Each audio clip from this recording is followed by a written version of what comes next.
Welcome back to the Talk with AVC as we have now reached our football segment, and we're going to start with the XFL this week because last week I didn't really cover it because I had a guest in the studio and we really wanted to get in some NFL offseason talk, mostly free agency talk, and also housekeeping things. I am planning on very soon, most likely next week, and possibly even maybe further after that, because I want to do a pre-free agency one, even though I believe free agency starts next week. I'm probably going to bring in a mock draft on the Talk with AVC.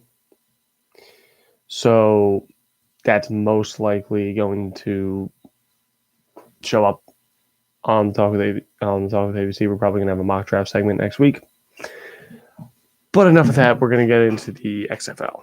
So the official rating thing hasn't come out yet, so I don't know whether or not the XFL finally dropped below 1 million viewers per game, at least on TV. One thing I will say from a scheduling and attendance point of view, probably put the wrong game in prime time, if you know what I mean. So on Sunday, the XFL had two games on. At 3 p.m., you had a game between two of the top teams in the East in the DC Defenders and the St. Louis Battlehawks, which was a good game. Lower scoring, but a good game nonetheless, and it was on FS1. And then you had two of the lower teams in the West in the LA Wildcats. Lower team in the West and the lowest team in the East in the LA Wildcats and the and the Tampa Bay Vipers. So you put the wrong game at prime time. DC and St. Louis typically draw larger crowds, especially than the LA Wildcat, especially for an LA Wildcat home game. Let me try to put this in basic terms. LA is probably one of the weirdest sports cities in the world. I'm going to compare it to New York because they're probably the two biggest cities in the country, or the two biggest markets at least. But they're very different in terms of their sports. LA fans are typically more laid back, and New York fans tend to be a bit more hardcore. What I mean by that is basically New York fans will still sell out games. They'll come to games for the event, whether you are winning the championship or you're hot garbage and you're competing for the number one overall draft pick in your respective league. However, in LA, they have so many teams to choose from that unless you're good, basically they don't care. And I originally, when I saw where the XFL was putting teams, I was worried because you're putting them in too big of markets. I don't know if you're really going to get an audience when you have baseball teams in all those cities and also NFL stuff, but it's turned out pretty well. St. Louis in particular, I think, was a genius place to put a team. I honestly, I still don't know if New York was honestly the best spot. I would probably still, I think if you just move out of MetLife and move into like a soccer stadium, I think that would really help you out. Dallas, same thing. I don't know how many, I don't know how many soccer stadiums you have near Dallas, but I would probably move to one. Globe Life Park again is just a little too big, and it's a little disheartening seeing all those empty seats. I would have probably not put the team in Dallas. I would have put it in San Antonio. But LA, again, you're in the right stadium. But I can't remember who posted it, but it was a great tweet that I saw. And it pretty much sums this game in terms of fan attendance in general. This LA Wildcat game looked like a Los Angeles Chargers game if they weren't playing another team. The joke there is that over half the crowd at LA Charger games tend to be away fans. So yeah, the place was pretty much empty. It was not a great look, and was not a great look for primetime viewers to see. Personally, I would have put the DC and St. Louis game in the 9 o'clock spot. But in terms of game quality, you cannot fault the game between the Wildcats and the Vipers. It was a glorious looking shootout. It was great. It was a lot of fun to watch. Again, it just wasn't well attended, and I could see that being an issue down the road. So we are now officially halfway through the XFL season. So it's fair to now, I think, start looking at some of these teams and also start looking at the league in its entirety. Can it really continue? It's going to finish the season. No matter what happens, there will be an end to the season. There will be a playoffs. There will be a championship awarded to somebody. And a boatload of these guys will come out with NFL opportunities because of that. So when we look at the long-term health of the league, the major turning point is going to be probably soon. You're going to have to see if because the ratings have steadily declined since week 1, even though the ratings have still been good. And the reason they've declined since week 1 is because obviously week 1 people are just interested. It's a new football league and they're not really sure what to make of it, so everybody watches. Same things with week 2, and you still have all these home openers, but you don't really know exactly what you're going to get. So that's about what you do. You just kind of people are just kind of tuning in. After the halfway point, now you get mostly people who it's gone beyond the realm of, hey, this kind of just looks interesting. Now, do you actually have a fan base? And I will say some of their marketing has been genius. Their merchandising techniques have been great. I'm sure Vince McMahon and WWE played a huge part in that because they know how to sell merchandise. And some of these stadiums still are full of people. It's just, for the long-term health of the league, you need your attendance and your ratings to kind of level out at some point. If you can level out, honestly, the ratings leveled out about last week. We have about 1 million viewers, and level out about having about 30,000 fans in attendance. I think that would be a success for the XFL if you could stay around that. Will they? I'm not sure. I think sometimes there is such a thing as fatigue in sports. And, with baseball starting up soon, basketball getting into the final stretch, hockey starting to get into the final stretch, it's going to be tough for the XFL, but as long as they schedule things right. Sorry, it's early.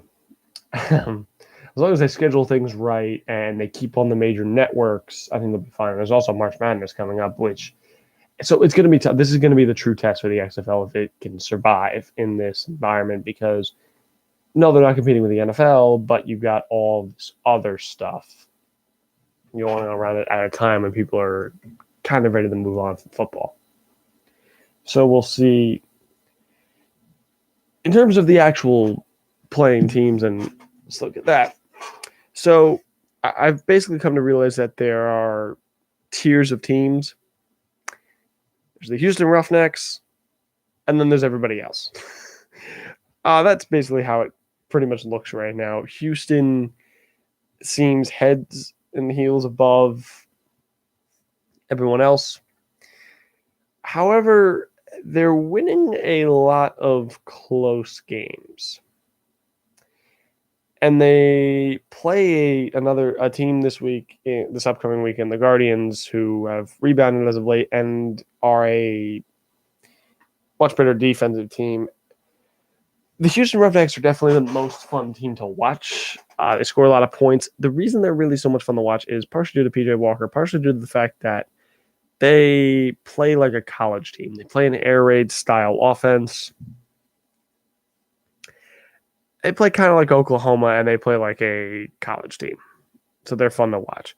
Then you get teams like St. Louis, DC, even a little bit, not as much with DC, but a little bit, and New York, who play more like mid-level, low-level NFL teams and run a more 2007 to 2012 offense with a lot of under center, a lot of running, a lot of short passes, a lot of just one look play action passes, not a lot of deep shots. So they're less entertaining teams to watch, which is, at least in New York's case, I think, why their games are a little bit less tuned into than, say, Houston. That's my theory. As far as the standings go, basically it's a three-way tie atop the East right now. I believe technically the tiebreaker would belong to the Defenders, as they have beaten both St. Louis and New York. And I think St. Louis would occupy the 2 spot. However, that could easily shift depending, because all of them play each other again before the season is over. In the West, it's really, again, it's Houston and then everybody else. I would have said Dallas was definitely the number 2. And it's unfortunate because I'm waiting for this. I feel like one of the Eastern teams, whether it's New York or St. Louis or DC, one of them is not going to get a playoff spot. And I feel like that Eastern team might finish better than the second best Western team. And you don't want to alienate some fans already. And if that happens due to, quite honestly, league of 8 teams, shoddy playoff formatting, it's not really a good look. As far as how the players are doing, Tampa Bay's found their stride on offense with Taylor Cornelius at quarterback. The Guardians, the same with Luis Perez. As far as these guys and potential, maybe Cardell Jones for the Defenders has been benched. Took 2 back-to-back games of, for those of you who don't know, DC went 2-0 to start the season, looked very dominant. Cardell looked like an MVP candidate. And now the most recognizable player in the league from the casual fan has been benched for Tyree Jackson, an undrafted quarterback out of Buffalo, who in the Madden 20 NFL video game this year was rated higher than Daniel Jones. You did not mishear that sentence. So basically, Cardell has an interception problem. He is kind of like all the worst parts of Cam Newton, with a little bit of good sprinkled in, the stiff, big mobility, big arm, but he doesn't throw the ball away enough and throws up too many 50-50 balls, and it allows for a lot of interceptions. So it seems like DC kind of finally got sick of that and put in Tyree Jackson to run a bit of a more run-centric offense, as Tyree Jackson is a lot more mobile. Tyree Jackson's a big dude. He's 6'7". He's got a good arm. He's got a weird throwing motion. So I think if he fixes throwing motion, his arm will be even better. As far as teams looking at any of these players, I know for a fact PJ Walker has gotten multiple looks. Right now, the Seahawks apparently are heavy contenders to sign him for the preseason this year as the potential long-term backup to Russell Wilson, which I think that'd be a good spot for him. Whether he'd like that or not, I don't know, but I wouldn't be surprised. And wide receivers like Cam Phillips, Trey McBride, Nelson Spruce, probably all going to get offers. I wouldn't be surprised to see Luis Perez once again get a preseason shot. If he keeps the level play up, Josh Johnson's going to get signed to a backup deal like he usually does. And Jordan Ta'amu, I think out of all the players in the XFL, he probably has, especially at the quarterback spot, probably has the most potential to break through the next level. PJ Walker, as great as he is in the XFL, he has a bit of a ceiling in the NFL. Part of it due to his size.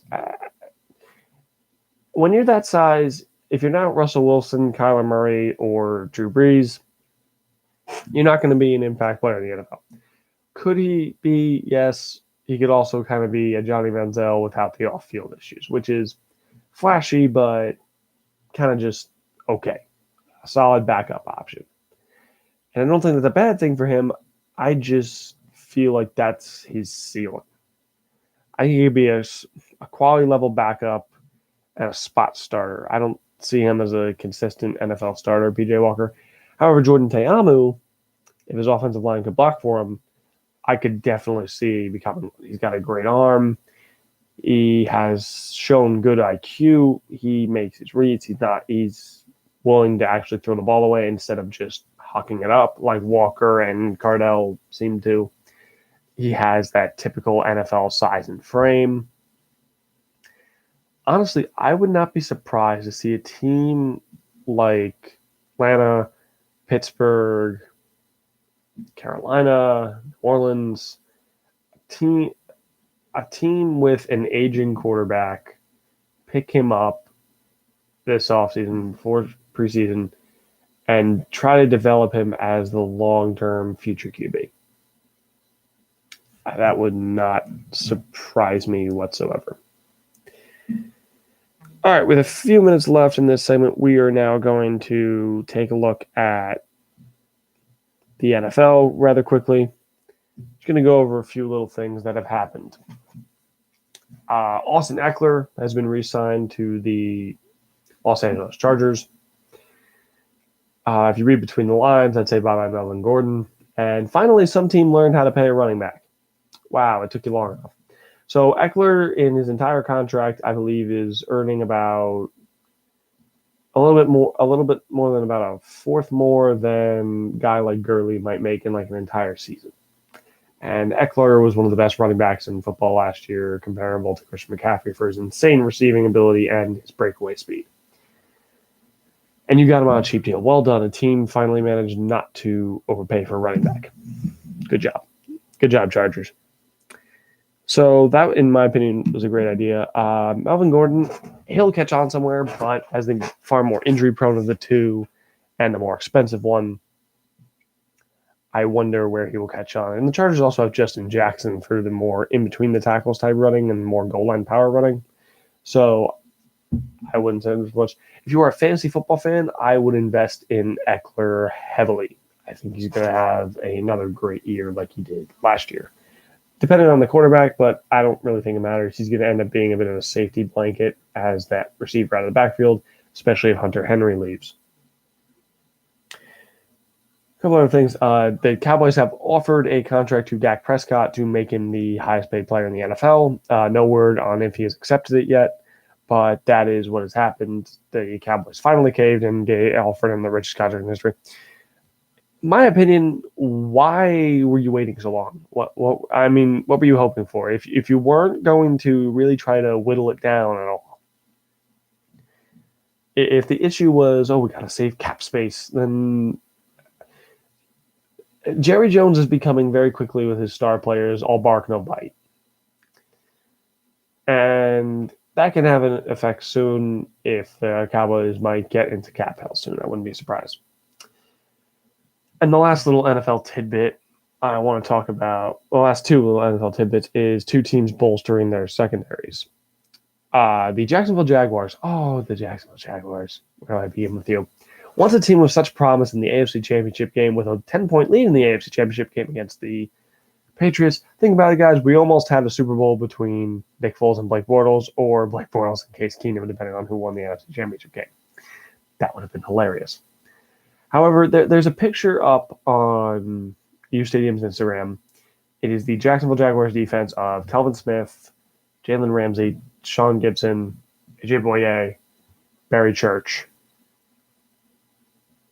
and I believe a couple D linemen.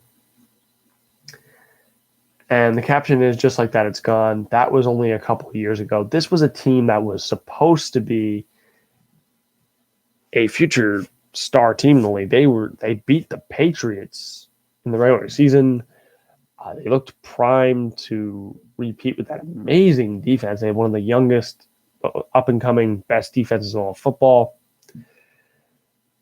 And they were hindered by a stagnant offense, and then they got themselves into cap trouble before they could pay guys like Ramsey.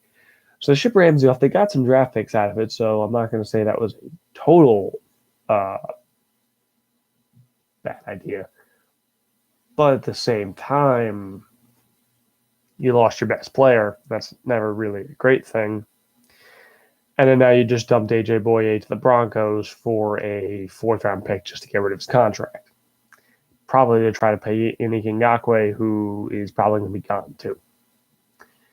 I'll probably end up doing a retrospective on the Jaguars at some point, but this was a wasted opportunity, Jacksonville.